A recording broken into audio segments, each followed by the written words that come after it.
त्याच्या अनुषंगानं शिवसेनेचे नेते अंबादास दानवे बोलतायत. थेट जाऊया. सही करायला सही कंपनी येते, कंपनीवर गुन्हा दाखल करा.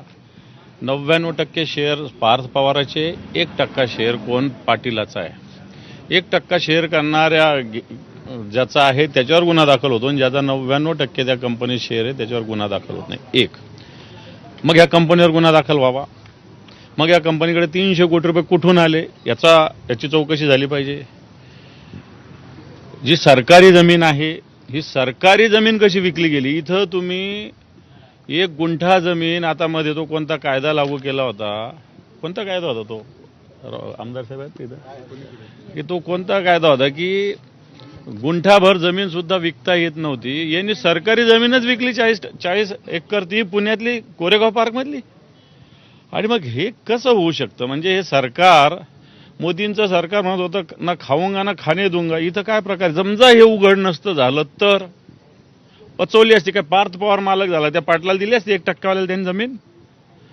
तो म्हणला असा 99% माझा शेअर आहे, 40 एकरपैकी 99% शेअर माझा आहे, माझी राहिली. त्यामुळं राज्य सरकार लपवा छपवी करतंय, बनवाबनवी करतंय, फसवेगिरी करतंय आणि याच्यावर पार्थ पवारावर कारवाई झाली पाहिजे.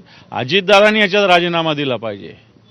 अजितदादांनी याच्यात राजीनामा देण्याची आवश्यकता आहे. कारण हे सरकार नाही तर मग देवेंद्र फडणवीस फार साधन शुचितेच्या गोष्टी करतात. भारतीय जनता पार्टीचे लोक इथं 40 एकर जमीन, तेही पुण्यातल्या कोरेगाव पार्कमधली, ज्याचं व्हॅल्युएशन 1800 कोटी रुपये आहे. 500 रुपयामध्ये याचा व्यवहार होतो. याची सगळी चौकशी झाली पाहिजे. पार्थ पवार कारवाई झाली पाहिजे. अजितदादांनी राजीनामा दिला. विभागाची एक समिती स्थापन झाली. ते म्हणतात की महिन्याभरात तो अहवाल येईल आणि त्यामध्ये काही नाव. हे पहा, मला असं वाटतं उघड सगळ्या गोष्टी आहे. चौकशी, नावं येईल, मान्य आहे सगळ्या गोष्टी. याच्यात वेगवेगळे डिपार्टमेंट्स आहे, महसूल आहे, वेगवेगळे डिपार्टमेंट याच्यामध्ये एकटा.